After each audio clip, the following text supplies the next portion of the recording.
반갑습니다, 여러분들. 우리 정순주마님께서 감기에 걸리셨는데 오늘 원래 안 나오려다가 무리하게 좀 나왔어요. 링거를 맞고 나왔어요. 링거 맞고. 링거톤. 여러분들 감기 조심하셔야 됩니다. 네. 네. 근데 사실 막 그렇게 아픈 건 아니고 완전 몸이 아프다기보다 코랑 목이 완전 잠겨가지고 말이 안 나오더라고요. 그랬는데 확실히 링거를 맞으니까 좀 나아져가지고. 그렇습니다.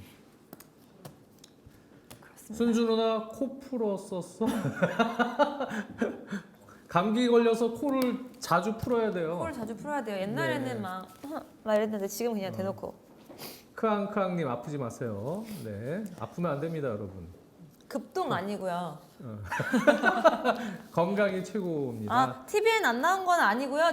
오늘 제가 되게 많은 분들이 물어보시더라고요. TVN은 연상 아나운서하고 이제 뭐 이틀 5일 뭐 이런 식으로 번갈아가면서 하고 있는데 번갈아가면서 하고 있구나. 이거를 다들 코 때문에 코시링 너무 세게 해서 놀려가지고 잘린 거 아니냐 뭐 이런 얘기도 있으시고 그래서 좀 TVN 쉬어야 왜안 돼요. 나오시냐 막 이런 얘기도 있어서 감기 걸리는 게 감기 바이러스가 있는 지역에 사람이 많이 밀집되어 있는 지역에 가서 옮는 경우도 있지만 과로해서 몸에 몸을 피로하게 해서 이 항체 뭐랄까요? 그게 이제 떨어질 때 감기에 걸려요. 그래서 과로할 경우에 보통 또 감기에 걸립니다. 그렇죠. 이게 그렇기 때문에 아시안컵 시작하니까 막 계속 좀 새벽 방송이다 보니까 새벽 그렇죠. 4시에 출근하고 막 이러거든요. 면역력이 떨어져요.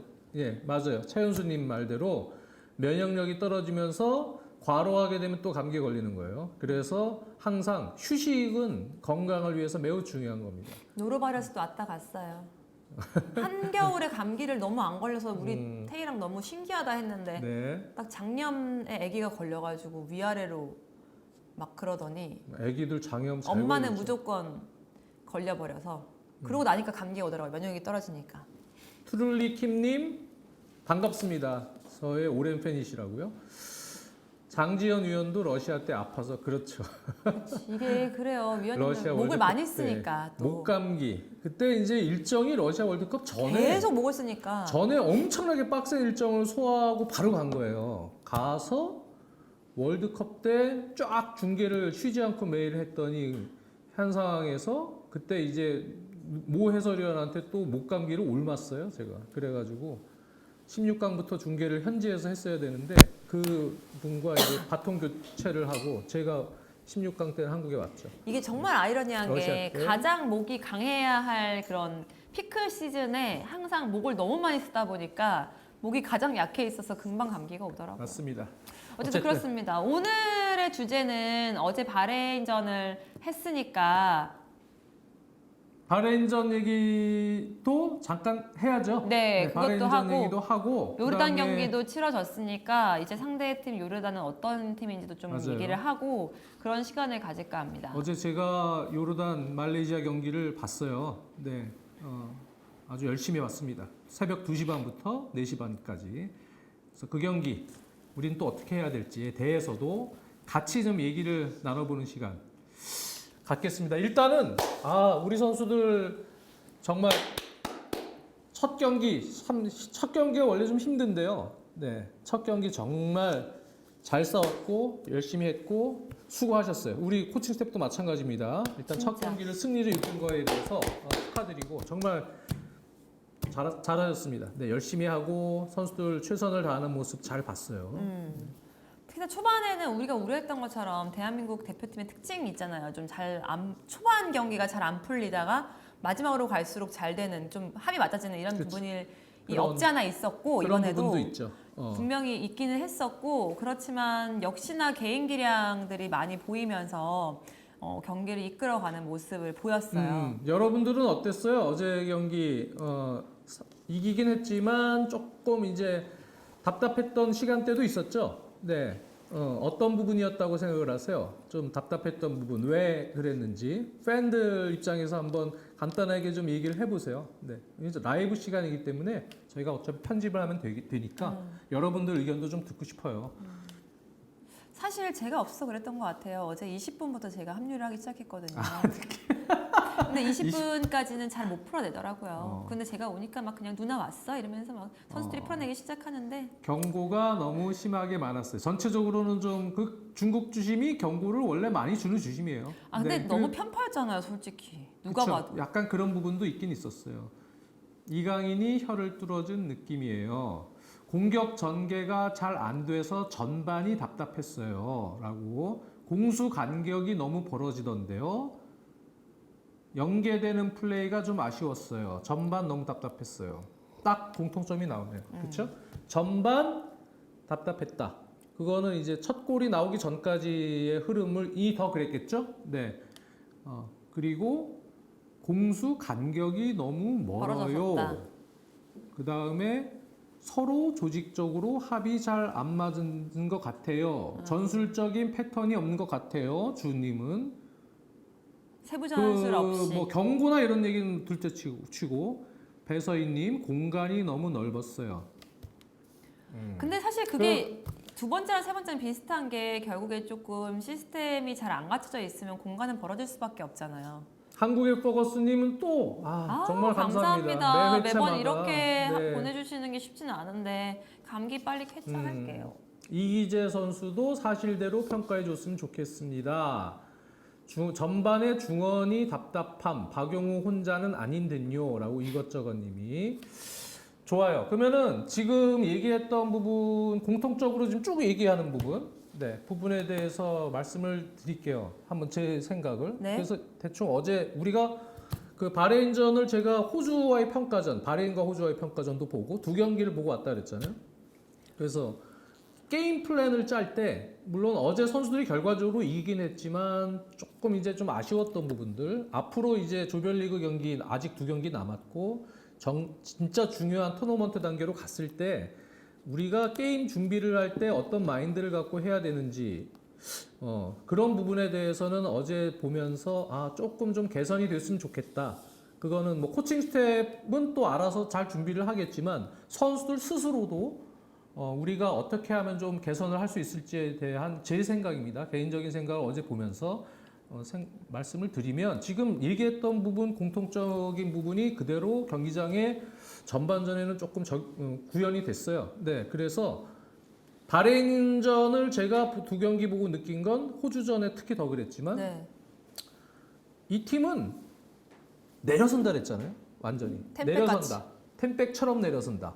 그래서 이 사이 공간도 거의 주지 않고 내려선다.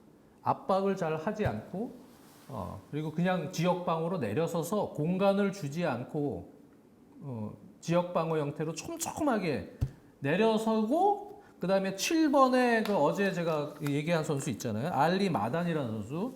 이 선수의 움직임을 보고 빠르게 소유권을 따낸 이후에는 역습으로 가고 최전방에 있는 공격수는 떡대 한 명 딱 두고 우리 수비 라인만 공소유권을 따내면 딱 근처 갔다가 등지고 연계만 시켜주고 그냥 공격은 7번 혹은 이제 어제는 이쪽에 10번 알 아스와드 선수인데 이 두 선수 윙어에 의존하는 그냥 공격이에요.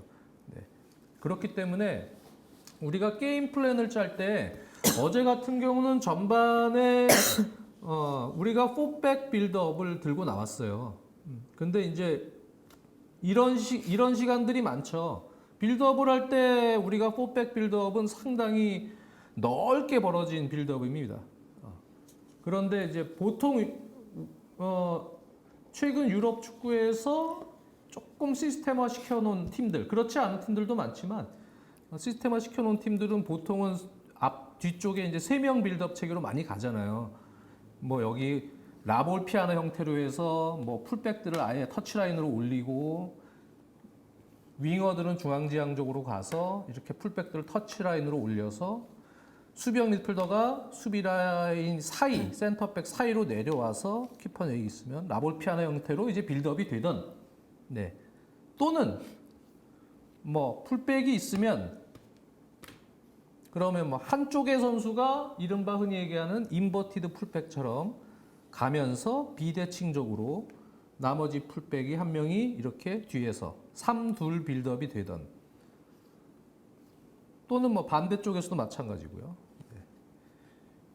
또는 뭐 여러 가지 형태가 있어요. 네. 심지어는 최근에는 센터백도 이렇게 올라가죠. 공격 시에는. 그러면서 존 스톤스 같은 선수.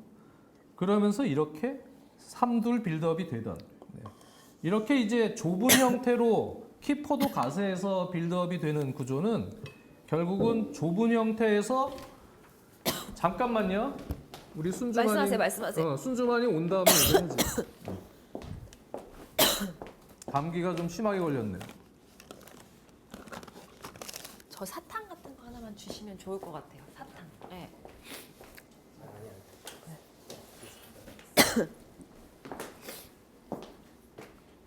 죄송합니다. 괜찮아? 네. 자꾸 기침이 나와서 무리하지 마. 사탕을 조금 가져올까 했는데 안 보여서 부탁드렸어요. 우리가 요즘에 현대 축구에서 이렇게 좁은 간격 하에서 컴팩트하게 3둘 빌드업이 됐던 3-1 빌드업이 됐던 그리고 나서 이쪽 터치라인은 어떻게 해요? 넓게 터치라인 쪽은 벌려놓습니다. 네. 그리고 나서 공격 수도까지도 요즘에는 약간 폴스 너이나 시키죠. 네. 그래서 항상 트라이앵글 형태가 이렇게 구축이 될 수 있게 네. 좁은 간격 하에서 이렇게 네. 트라이앵글 형태가 다 되는 거예요. 네. 여기서 이제 꼭지점 역할을 이 선수가 나와서 해준다면 이런 트라이앵글 형태가 되겠죠. 네.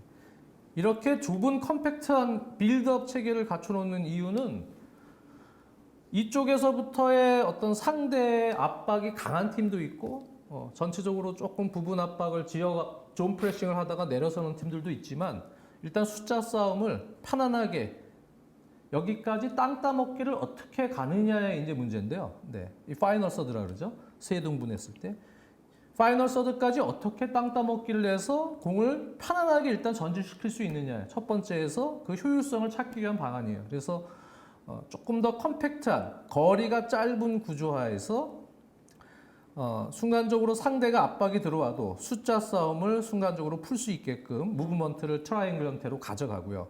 거기서 이제 소유권을 공을 이렇게 끌고 가서 한쪽으로 이렇게 좀 몰리더라도 이쪽에서는 이제 부분적으로 짧은 간격 하에서 빌드업을 시켜서 이동시킨 이후에 한쪽 터치라인은 항상 배치가 되어 있으니까 큰 전환이 돼서 빠르게 이쪽 공간을 활용하든지 아니면 여기서 좁은 간격 하에서 부분 전술을 통해서 3자 플레이가 됐던 순간적인 원투 패스를 통한 플레이가 됐던 이런 패턴 하에서 결국은 파이널 서드까지 간다. 그리고 이제 이 부분부터는 부분 전술 상대가 내려서기 전에 조금 더 빠르게 빌드업이 됐다면 내려서기 전에 밸런스 갖추기 전에 부분 전술로 부시든지 큰 전환을 통해서 상대 수비가 헐레벌떡 전환이 됐을 때 그럴 때 여기서 또 순간적인 침투를 통해서 공략을 한다든지 이런 식의 접근법들을 많이 구사합니다. 네. 우리가 이제 손흥민 선수의 소속팀 토트넘 같은 경우는 어때요? 아예 센터백 2명의 양쪽 풀백이 중앙으로 들어가죠. 네. 홀딩 미드필더 여기 있다 치면. 그래서 2-3 빌드업을 하는 팀들도 있긴 합니다. 극단적으로. 근데 어제 이제 우리 대표팀 같은 경우는 4백을 씁니다. 네.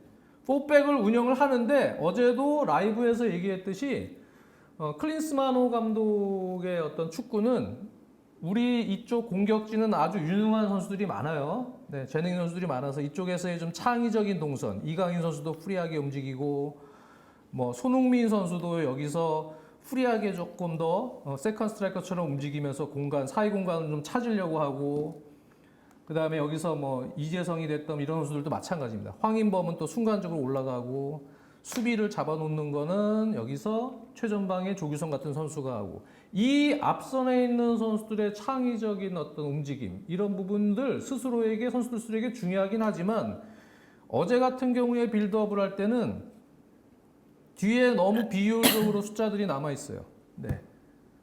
4백이 그대로 있고 그다음에 홀딩 미드필더 박용우 선수 정도가 있는데 상대는 최전방에 있는 원톱까지도 내려서서 10백이에요. 그러니까요. 숫자 싸움에서 너무 밀리는 모습이었죠. 10백에 공간을 안 준 상황인데 뒤에는 너무 숫자가 지금 잉여 숫자가 너무 많은 거예요. 네, 거기다가 이러한 식의 이제 포지셔닝 빌드업은 어떤 게 정답이라고 할 수는 없어요. 무엇이 좋다고도 할 수는 없어요. 이런 경기, 이런 이제 운영들은 또 나름대로 넓게 벌려져 있기 때문에 상대도 마크를 하려면 넓게 벌려가야 돼요. 이 선수를 잡고 뭐 하려면 넓게.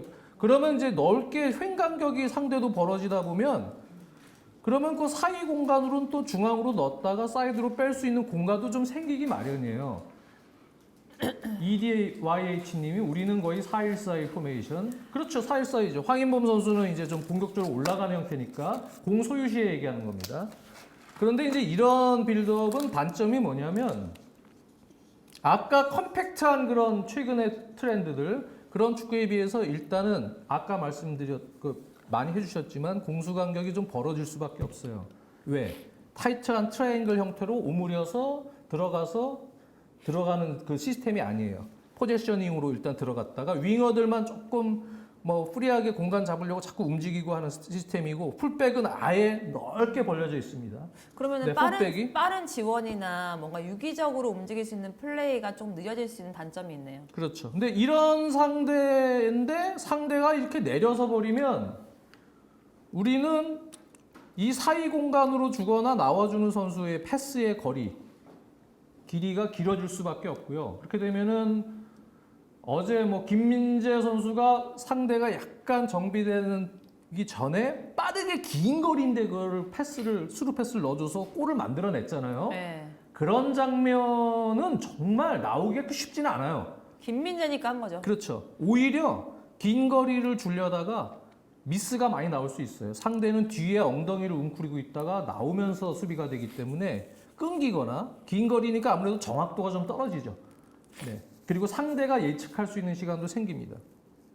그리고 또 롱볼을 조금 섞으면서 나갈 수밖에 없고 왜? 뒷공간으로 여기 답이 안 보이니까 막혀 있잖아요. 시야가. 공간이 잘 안 보이니까 어떻게 해요? 그냥 뛰는 선수에게 주는 거야. 좁은 공간인데 여기서 그냥 공을 그치. 로빙 패스를 그냥 길게 넣는다거나 뭐 이런 식으로 푸는 방법이 될 수밖에 없는 거죠. 네. 그런 상황이 지속이 되면 그러면 이제 어제 그 전반 한 20분, 20몇 분까지 좀 답답한 흐름이 이어질 수밖에 없는 거예요. 그래서 우리 선수들 같은 경우는 이 앞에서만 창의적으로 너희들이 조금 이제 창의적으로 좀 만들어봐 이런 걸 요구하는 게 아니고 풀백들 어제 경기 전에도 말씀드렸어요. 제가 분명히 이 경기는 풀백들이 매우 중요합니다. 네. 예, 왜? 풀백들이 되게 창의적으로 움직여줘야 돼요. 어. 알아서. 왜? 상대가 내려서네?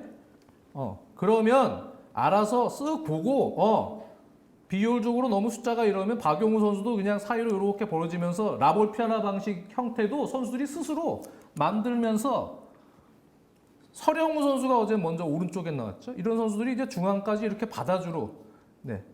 이 선수들 내려놓은 선수들에게 같이 접근해서 미드필더처럼 가줄 수 있는 좀 약간 후리한 움직임도 병행하는 게 중요합니다. 그러면서 뒤에 잉여 숫자를 줄이고 이 선수 서령우나 이런 선수도 올라오면은 또 여기 있는 미드필더들이 약간 붙을 거 아니에요. 그럼 또 다른 선수에게도 공간이 나올 수 있고 패스도 중앙으로 조금 더 집어넣을 수 있는 루트가 생기고 여기에 기존에 뭐 박용우 선수가 내려와도 황인범 같은 선수가 또 같이 내려와서 자연스럽게 3둘처럼 되면서 뭐 한쪽은 또 풀백들이 올라갈 수 있는 뭐 이러한 또 운영도 되고 이렇게 유기적으로 윙어들 같은 경우는 위에 파이널 서드에서의 움직임, 창의적인 움직임이 중요하지만 어제 같은 경우 상대가 내렸을 경우에 지역 방어라는 팀을 상대로는 풀백들이 유기적으로 움직일 줄도 알아야 된다. 근데 이 유기적으로 움직일 수 있어야 되는 게 초반부터 유기적으로 움직이려면은 상대의 전술에 대해서 정확히 명확하게 좀 보고 준비를 하고 나와야 되는데 그렇죠. 그래. 사실 그렇지 못한 우리가 상황이잖아요. 그래서 많이. 게임 플랜을 짤 때 상대가 뭐 호주전도 분석을 했겠죠 대표팀에서. 호주전은 저도 봤습니다. 이 바레인과 호주의 평가전. 이런 식으로 나올 때는 우리가 상황에 봐서 이 친구들이 압박을 많이 안 하고 심지어는 원톱이 호주전엔 그나마 압박을 했는데 네. 혼자서 이 선수도 뒤로 처지는 이런 상황일 경우에면 그러면 선수들에게도 이렇게 조금 유연하게 가져가라. 그렇죠. 예, 풀백들. 또 이 경기 같은 경우는 이런 정도의 팀을 게임 플랜을 상대할 때는 이기자 같은 유형보다는 서령우 같은 선수가 여길 가고 뭐 김태환 선수밖에 김진수 선수는 다쳤으니까 김태환 선수밖에 없다면 이렇게 해서 서령우 선수가 조금 더 프리하게 움직여주면서 뒤에 있는 잉여 숫자를 줄이고 조금 더 여기서 미드필더를 도와주고 요 사이 균열을 좀 일으킬 수 있는 빌드업을 나가는 그런 형태로 접근법을 유연하게 가져가는 것이 필요합니다. 네. 그런데 이제 어제 경기를 보면 우리 클린스만 호는 전술적인 상황에 따른 유연성, 그거는 게임 플랜에서 미리 조금 몇 가지의 플랜 A, B, C들이 예고되어 있어야 되는 거죠. 약간은 예고돼서 선수들이 그거에 맞춰서 창의적으로 좀 나갈 수 있어야 되는데 그런 유연성이 너무 부족했다. 유연성이 네. 이렇게 예고가 안 돼 있고 경기가 진행이 되면서 선수들이 스스로 지금 이런 분위기가 있고 이런 패턴으로 가야 되는구나, 풀백들이 좀 지원을 나가줘야 되는구나라고 선수들이 스스로 생각을 해서 이제 그쵸. 20분 이후부터 풀리기 시작한 거죠. 그래서 어제 같은 경우에 이게 답답하게 경기가 진행이 되다가 결국은 그 한 골이 안 나왔으면 솔직히 더 답답하게 갈 수도 있었어요. 그렇죠. 근데 김민재 선수가 여기서 이 사이 공간 긴 거리인데 그거를 상대 약간 방심할 때 빠르게 줬죠. 스루 패스를 주고 이제 그게 풀려서 결국 약간 굴절된 거를 황인범 선수가 들어가서 왼발로 마무리를 하면서 첫 골을 먼저 넣었기 때문에 게임이 좀 풀린 거죠. 하지만 그렇지 않은 상황이었다면 상당히 답답한 경기가 될 수도 있었어요. 그리고 우리가 골을 넣었던 세 골을 넣었죠? 네. 형태를 보면 첫 번째 긴 거리에 상대가 약간 방심할 때 뒷공간 긴 거리에 그냥 스루 패스죠. 그거 하나. 두 번째는 김민재 선수가 오히려 후반에 높은 위치 올라갔다가 여기서 횡 패스를 내서 이강인 선수가 그냥 골을 만들었죠. 그거는 제가 볼 때 개인 능력에 의해서 만들어낸 완벽한 부분도 개인 크죠. 능력이었죠. 네, 왼발 중거리 골. 세 번째는 손흥민 선수가 끊었죠. 네, 여기가 수비에서 끊어서 황인범한테 주고 이쪽에 이강인 선수가 수비가 한쪽으로, 그때 또 상대 바레인은 지고 있어서 공격 숫자를 올렸던 상황이에요. 수비수 몇 명 없었는데 황인범이 넘겨줘서 여기서 상대 수비 제끼고 왼발로 골을 넣었습니다. 그러니까 어제 바레인전 경기 전에도 얘기했지만 이 팀한테는 끊어서 앞쪽에서의 압박 이후에 끊어서 들어가는 그런 득점 찬스들, 그리고 상대가 완전 내려서는 스타일이기 때문에 그 내려서기 전에 조금 더 효율적인 빌드업을 통해서 빨리 배우 공간이나 상대 공간을 만들 수 있는 타이밍에 공이 투입이 돼야 된다. 그 얘기를 경기 전에 저희가 라이브 하면서 계속 했죠. 네. 그래서 결국은 이제 첫 골은 약간 이제 그런 과정에서 나오긴 했지만, 근데 어제 골이 사실은 뭐랄까요? 뭐 상대의 약점을 이용한 부분이기도 했지만 상대를 이 기본적인 전술 패턴을 풀어내는 어떤 기본 운영에 있어서는 사실 만족스러운 내용이 아니었죠. 네, 우리가 전술적 유연성이 좀 많이 부족했고요. 그리고 이제 또 하나는 이쪽 파이널 서드 쪽으로 갔더라도 선수들이 조금 더 프리하게 자유롭게 좀 뛸 수 있는 운영이 되려면 여기 뭐 홀딩 미드필더가 있다. 그 치면 저는 이제 개인적으로는 그런 생각을 했어요. 최전방에 조규성과 같은 원톱 이런 선수를 수비 두 명이 이제 마크를 하겠죠. 네, 이런 선수를 놓고 하는 운영이라면 그러면 손흥민 선수를 중앙에 프리하게 놓는 투톱 운영 물론 좋습니다. 네, 좋지만 손흥민 선수가 7번이라 그러면 예를 들어서 손흥민 선수를 약간 중앙과 왼쪽 사이, 네, 여기 프리한 그런 윙포드로 놓고, 그리고 이강인 선수를 중앙에 오히려 프리한, 네, 이런 미드필더로 놓고, 황인범 선수는 뒤를 받치면서 약간 오르락내리락하는 박스로 놓고, 오히려 지금 황희찬 선수가 부상으로 빠져 있다. 이재성 선수는 제가 볼 때 어제 물론 좋은 결정적인 찬스를 하나 만들어주긴 했지만 왼쪽에 좀 전반에 고립된 느낌이 있었거든요. 이쪽보다는 시야를 확보해서 여기서 중앙지향적으로 풀어줄 수 있는 이 오른쪽 윙어 역할, 이것이 이재성 선수에게 더 잘 맞는 역할이라고 보여집니다. 그리고 이 공간의 터치라인은 서령우 같은 선수, 이런 선수의 공격을 조금 더 활성화시키고, 김태환 선수는 이쪽에서 순간적으로 오버랩 타이밍을 나갈 수 있는 그런 구조에서 센터백과 홀딩 미드필더 박용우 선수가 됐던, 그리고 황인범 선수가 약간 중앙지역으로 받치고 운영이 되는 이런 형태로 하는 것이 바레인전에는 오히려 좀 좋지 않았겠느냐. 오히려 공격적으로 푸는 과정. 왜? 뒤에는 수비 숫자가 요 정도로 받쳐줘도 밸런스가 상대의 특성을 봤을 때는 충분히 공략이 가능했고, 이것이 빌드업을 하는 패턴에 있어서도 조금 더 유연한 운영이 됐을 수도 있다. 그리고 특히 어제 같은 경우는 측면 사이드 풀백의 오버랩 타이밍이 윙어들과의 어떤 부분 전술에 있어서 그렇게 좋은 편이 아니었어요. 왜? 이기재 선수가 선발로 나오고 서령우가 오른쪽에 있을 때 두 선수가 다 뒤에 쳐져 있었어요. 거리가 길다 보니까 이선 윙어들하고 순간적으로 오버랩 타이밍을 하는 그런 타이밍을 잘 잡질 못해요. 네. 왜? 일단 거리가 멀어요. 컴팩트하게 아까처럼 뭐 다른 그 유럽의 틈처럼 우밀우밀하게 들어가 있는 구조면 모르겠어요. 터치라인 플레이어는 아예 두고 전술적으로 시스템화돼서 가면 괜찮은데, 그렇지 않고 뒤에 쳐져 있다가 어떻게 하다가 빠르게 이쪽으로 볼 배급이 됐어요. 중앙. 지금 가야 되나? 어정쩡한 거예요. 이미 잡기 전에 여기까지 와서 오버랩 타이밍 하프 스페이스 들어가든 뭐 스위칭이 되든 하는 게 이 타이밍이 돼야 되는데 뒤에 쳐져 있어요 이미. 그러면 공이 여기 와요. 그러면 기본적으로 여기 왔을 때 이쪽에서 돌아뛸 수 있는 부분 전술 요원들의 숫자 싸움이 지근 거리에서 이루어질 수 있는 구조여야 되는데 그게 안 돼 있는 거예요. 그럴 수가 없죠. 뒤로 쳐져 있으니까 어떻게 해요? 나가기도 순간적으로 애매하고. 그럼 혼자 알아서 해. 그럼 일단 뒤에 대기, 후방 대기, 또 잉여, 비효율적인 공격 작업이 되는 거예요. 이런 작업이 계속되면 그러면은 공격 기회에서 조금 더 파괴력을 올리기 힘들죠. 계속 공격진 개인 능력에 맡길 수밖에 없는 상황이 되는 거죠. 네. 그렇기 때문에 우리가 앞으로 이제 여러 경기들이 있고 여러 스타일의 팀을 지금 만날 거예요.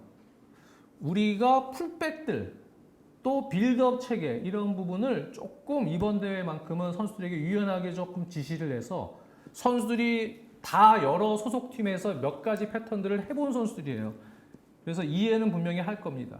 그래서 조금 유연하게 상대에 따라서 좀 바꿀 수 있는 운영, 그런 것이 필요하지 않나 또 생각이 들어요. 솔직히 조금 걱정이 되는 게 상대에 대한 맞춤 전술을 예고해야 된다고 말씀하셨는데 그렇지가 않고 결국에는 그 팀을 만나서 그 분위기를 좀 보면서 선수들이 개인 기량으로 맞추는 경향이 지금 있는 우리 대표팀이라 그런 게 좀 걱정이 돼요. 우리 팀은 지금 상대 팀의 성향을 보고 상대 팀도 몇 가지 성향이 있을 거란 말이죠. 네. 어떤 좀 약팀 상대할 때는 막 강하게 들이대고 압박도 하고 우리랑 할 때는 또 아예 내렸을 수도 있는 거예요. 그 여러 몇 가지 상황에 맞춰 선수들이 유연하게 지금 이런 상황이네 이렇게 풀어야겠구나 해서 변화를 줄 수 있어야 되는데, 우리는 그냥 지금 보면 먼저 약간 관망이야. 하나 준비해서 네. 그냥 우리 축구 요거 한 거 그냥 하자. 포지션 놓고 앞에서는 선수들이 조금 자유롭게 선수들과 호흡 맞춰서 만들어봐 이렇게 주문은 하지만, 기본적인 뒤에서부터의 빌드업 체계나 큰 틀에서 이 기반이라 그러죠. 이 밑에 기반들이 세컨볼 싸움도 마찬가지입니다. 이 기반들이 잘 돼 있지 않으면 그러면은 정말로 혼자 개인 능력으로 풀어야 되는 거예요. 근데 분명히 그거는 있어요. 원래 대한민국 국가대표님 좀 그런 경향이 있지만 이번엔 특히나 선수들이 경험이 많은 선수들이 많기 때문에 경기가 거듭될수록 이런 좀 관망을 하는 시간이 점점 줄어들고 선수들끼리 이런 상황에서는 그쵸. 이제 맞춰 나가는 게 점점 빠르게 진행이 될 거란 말이에요. 그렇죠. 그게 이제 시간이 갈수록 조금 더 선수들끼리 이 눈치가 이렇네. 빨리 이렇게 해볼까? 이렇게 하면서 우리끼리 막 이런 게 있을 맞출 거란 수 말이에요. 있지만 그것도 기본적으로 이제 큰 틀은 이제 코칭 스태프에서 잡아주겠죠. 잡아주지만 어느 정도 주문을 이렇게 해주느냐 안 해주느냐의 문제인 거죠. 상대가 이런 식으로 나올 수 있으니 유연하게 몇 가지 패턴, 빌드업 방향이나 풀백들의 움직임 이런 것들도 몇 가지 패턴은 좀 얘기를 해주고 거기에 따라서 상황에 따라서 너가 여기서 유연하게 판단해서 풀어나가자. 네. 이런 거는 해줘야 된다는 얘기입니다. 그래서 네, 그렇습니다. 그런 부분이 있고 또 높은 위치에서 김민재 같은 선수가 있기 때문에 우리가 높은 위치에서도 역시 상대 수비의 카운터택 이런 부분에 대한 수비 이런 부분 좀 뭐 안심하는 부분도 있긴 있지만 어쨌든 유럽의 팀들도 그렇고 높은 위치에서의 세컨볼도 아주 컴팩트한 조직적인 시스템 하에서 뭐 3둘 빌드업이 됐던 뭐 3하나 빌드업이 됐던 이렇게 터치라인 플레이를 할 때 지근거리에서 세컨볼을 바로 소유권을 잃었을 때 따내거나 높은 위치에서 미리 끊어서 따내거나 아니면은 여기서 3번이 뭐 10번에게 패스를 하다가 볼 뺏겼어. 뺏겨도 컴팩트한 운영이 이렇게 될 때 왜 컴팩트한 운영을 해요? 꼭 공격하기 위해서 컴팩트한 운영을 하는 게 아니에요. 여기서 볼 뺏겼어요. 그러면은 좁은 간격의 컴팩트한 운영을 하는 팀들은 어때요? 바로 가까이에 또 선수들 숫자가 있어요. 바로 뺏긴 지점에. 거기서 바로 재압박을 하기 위한 그러한 숫자 싸움과 거리가 되는 거예요. 수비하기에. 하지만 넓게 포지셔닝 축구를 하는 경우는 이렇게 하다가 우리가 볼을 뺏겼어. 여기서 길게 패스를 했어. 밀집 수비를 상대로. 길게 패스를 하는데 여기서 뺏겼단 말이에요. 3번한테 주려다가 뺏겼어. 뺏겨도 이 거리가 긴 거예요. 네, 이 커버하는 거리가. 리커버리. 이 선수도 그렇고. 이 거리가 긴 이런 시스템에서는 그래서 더 실책이 나오면 안 됩니다. 네. 그러면 순간적으로 에워싸서 좁은 간격에서 하기가 쉽지가 않습니다. 그래서 엄밀히 얘기하면 이런 시스템은 요즘에 이렇게 많이 쓰진 않아요. 쓰는 팀들 있긴 있는데. 네. 요즘 현대 축구는 특히 소유권 잃었을 때 순간적인 압박, 싸움, 숫자 싸움, 세컨볼 싸움, 또 빌드업 체계, 그 빌드업 체계를 게임 플랜을 통해서 인지하고 들어오는 압박의 시스템 체계 이런 것들이 상당히 잘 준비된 팀들이 대부분이기 때문에 그런 조직화된 클럽팀은 물론 아닙니다. 대표팀은 빠른 시간에 그렇게 하기는 쉽진 않지만 그래도 어느 정도는 유연하게는 만들어줄 수는 있어야 된다. 그렇지 않으면 단순한 이런 패턴으로 그냥 이번 대회를 계속 끌고 간다? 그러면 제 생각에 우승 쉽지 않다고 봐요. 네. 그렇기 때문에 이제 경기를 치르면서 선수들 스스로도 창의적으로 이렇게 조금 좀 만들 수 있는 부분 필요하다.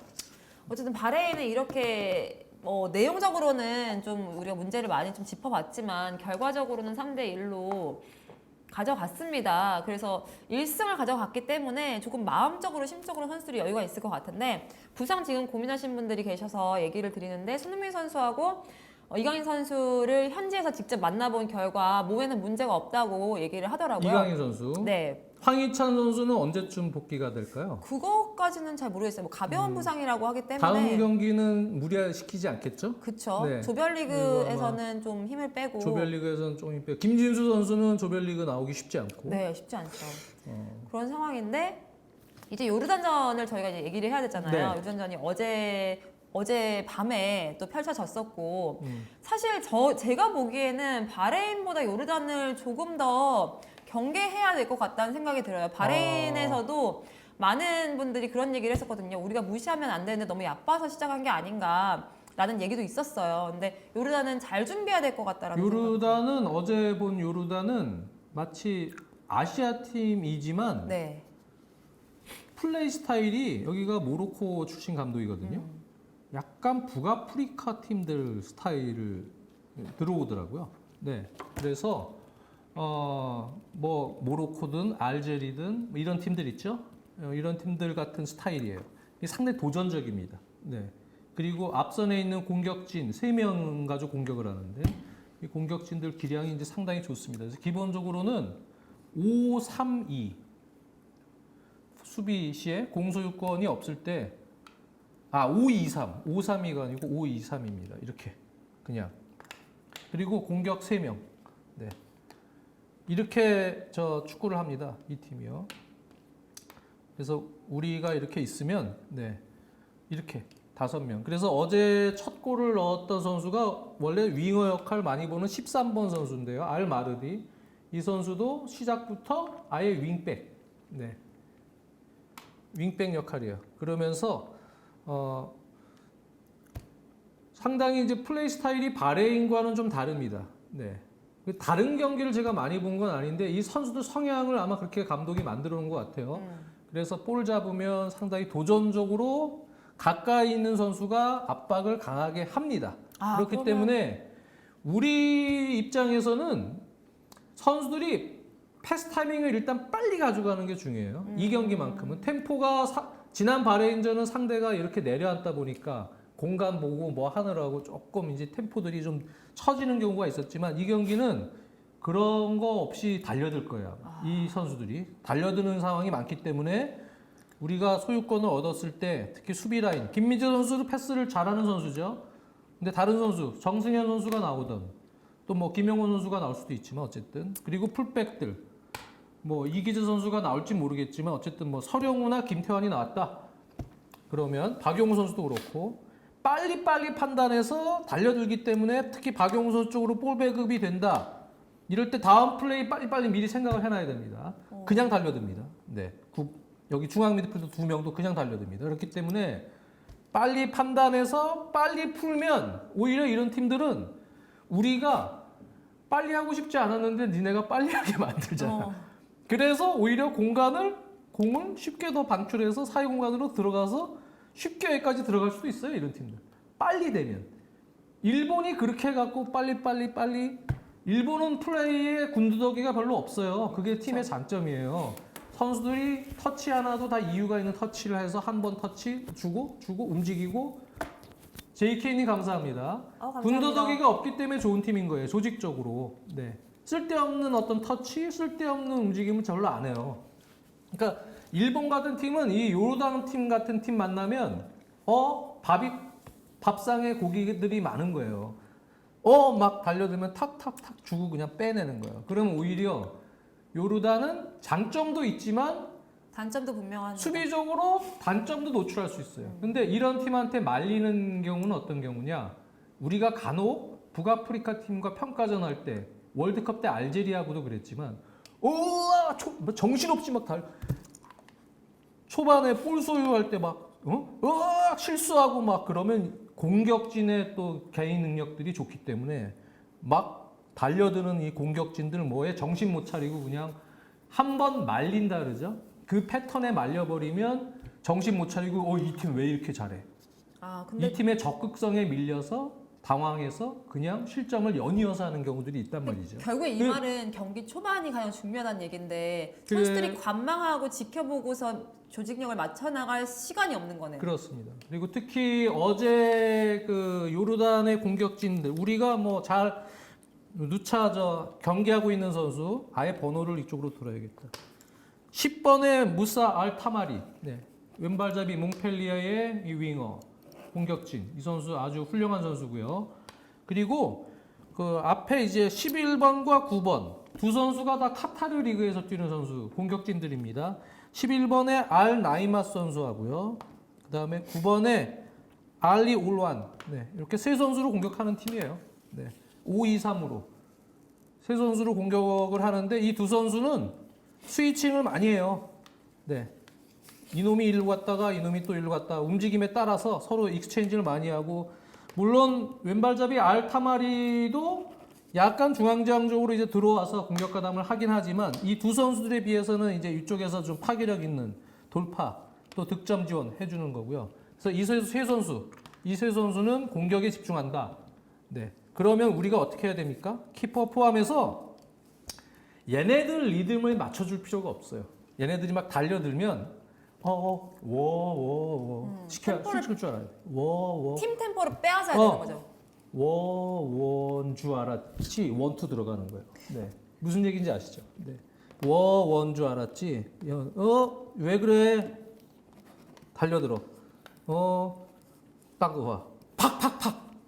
그럴 때 강약 조절을 우리가 딱 할 줄 아는 이 센터백들의 노련미가 필요합니다. 그래서 저는 이 경기에 김영권, 김민재를 추천해요. 사실은. 김영권, 김민재. 정승현보다는 김영권 선수가 그런 그래. 경험이 많기 때문에 이거는 사실 맞춰나갈 시간이 없으니까 정말 본능적으로 빨리 경험에 의해서 대처를 할 수 있는 선수가 좀 네. 그래서 얘네 그러한 거에 네. 원투 펀치에 맞게 원투. 네.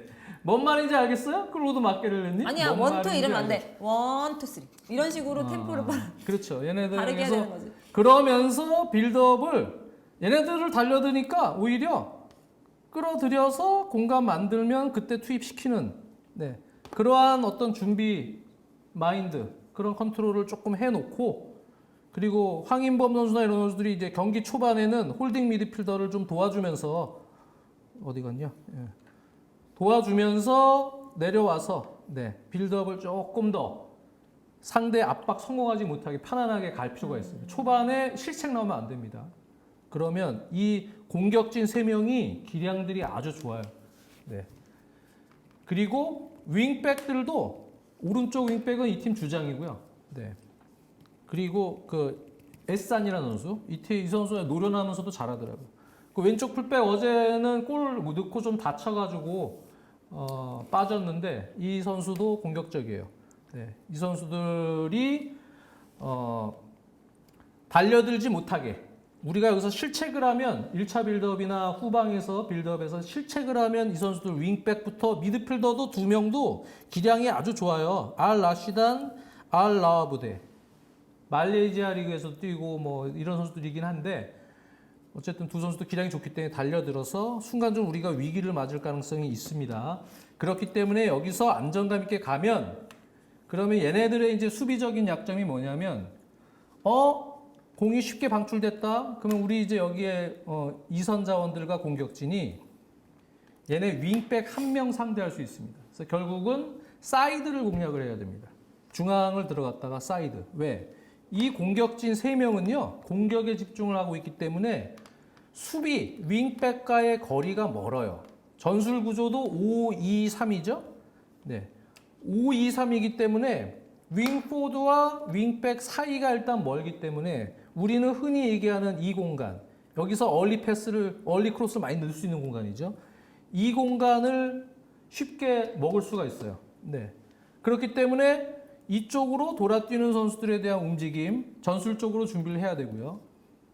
그리고 공격진 손흥민 같은 선수도 예를 들어서 윙어를 도와주면서 이쪽에 있다가 윙백 1명만 털면 돼요. 2대1 싸움에서 부분 전술로 사이드 풀고 들어가서. 센터백 끌어당겨서 사이 공간 침투 한쪽으로 선택과 집중 또는 이쪽에서 어그로 끌어서 윙백 만들어 놓고 들어가면 이강인 선수나 이런 선수들을 넣어주고 여기서의 공간 측면 배우 공간 그 다음에 빌드업 잘 푼 다음에 최소한 이 3명의 선수가 공격진은 개인력이 좋기 때문에 이 선수보다는 1명 더 많은 4명은 뒤에 대기하고 있어야 돼요. 서령우 선수 정도는 올라가서 지원이 되더라도 예를 들어서 전략적으로 김태환 같은 선수는 좀 처져 있고 박용우 선수가 어디 갔냐? 뭐 예를 들어서 여기 있다. 박용우 선수 정도. 그래서 4명 정도는 이렇게 약간 언밸런스하게 하더라도 이 3명을 커버할 수 있게끔 그래서 10번을 예를 김민지 선수가 맡고 있다. 마크를 한다. 네. 또는 뭐 다른 선수가 마크하는 간에 요주의 인물 3명은 4명 정도가 커버할 수 있게끔 준비해 놓고 나머지는 들어가서 윙백 쪽 사이드 공간을 잡아먹으면 됩니다. 네. 이쪽으로 공발 방출만 선수들이 패스 타이밍을 좀 빨리 가져가서 해주면 그러면 오히려 이 경기는 첫 골만 조금 일찍 나오면 우리가 요르단에게 의외로 다득점할 수 있다. 하지만 말린다. 난 몰라요 그럼. 네. 말린다. 선수들 패스 타이밍 늦고 볼 뺏기고 말린다. 그러면은 그러니까 2골 이상 먹을 수 있습니다. 그러니까 처음 그다음부터 난 몰라. 킥오프부터 조심해야 돼요. 이 팀 공격 잘해요. 네, 공격진들 이 선수들 저 오르한 선수 이 선수들 다 드리블 능력 있고 슈팅력 좋고 다 공격진도 좋고 미드필더 2명 좋아요. 실력도 되게 좋은 선수들입니다. 거기다가 바레인보다는 잘하는 팀이에요. 거기다 지금 골 4골로 이조에서 지금 가장 높은 위치에 있단 말이에요. 그렇기 때문에 골도 조심해야 되고 우리도 골을 넣어야 되고. 근데 저는 좀 궁금해지는 게 말레이시아전에 나왔던 요르단의 포메이션 그대로 나올지 아니면은 이게 그래서 두 또 가지를 캠페인으로 준비를 해야 돼요. 나올지. 두 가지 준비를 해야 돼요. 아예 말레이시아처럼 약간 얘네들이 들이대냐?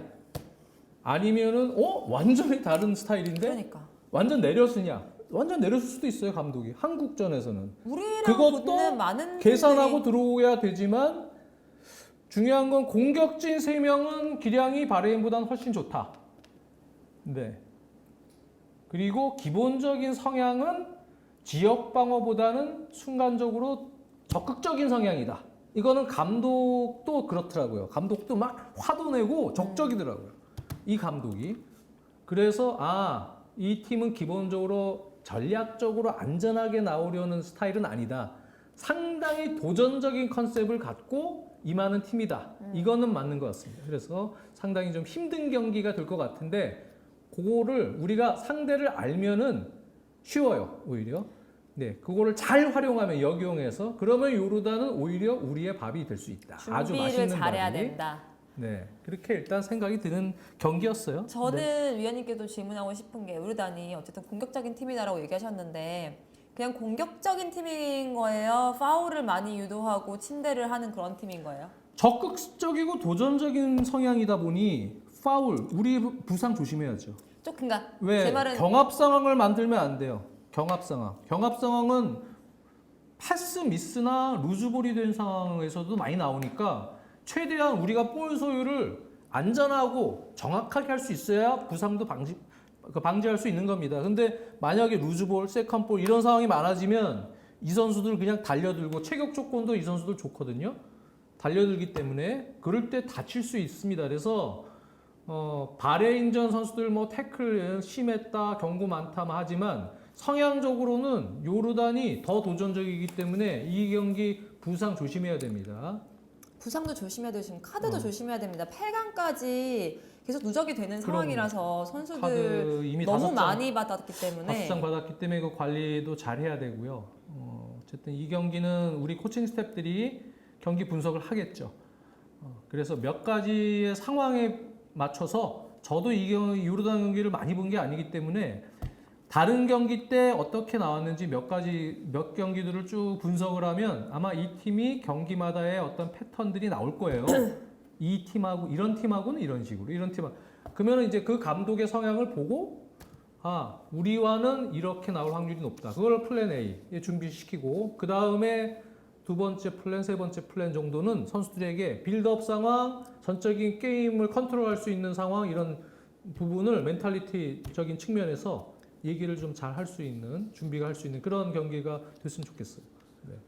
그렇습니다. 어쨌든 요르단까지는 승리를 가져가야 이 경기 이겨야 마음이 편해요. 우리가 카드 관리도 하고 그리고 또 체력적으로 로테이션도 시키면서 다음 경기를 좀 편하게 상황이 어떻게 될지 모르겠지만 말레이시아전을 조금 편하게 할 수 있지 이 경기 잡히면 힘들 거고 말레이시아가 물론 약팀이긴 한데 요르단한테 같이 전공법으로 덤벼들었어요. 김판공 감독이. 그러다가 이제 힘싸움에 밀린 거지 사실은. 네. 그러다가 이제 무너졌는데요. 말레이시아도 기술적으로 좋은 선수들이 상당히 많기 때문에 우리가 결코 무시하고 그냥 넘어갈 팀은 아니에요. 네. 우리도 상대를 존중하고 잘 들어가야 되고요. 역시 요르단 마찬가지입니다. 우리가 존중하고 잘 들어가야 됩니다. 네. 그렇습니다. 어쨌든 우리가 최정예 멤버라고 굉장히 기대를 많이 하고 좀 마음 놓고 있는 부분도 있거든요. 조별리그는.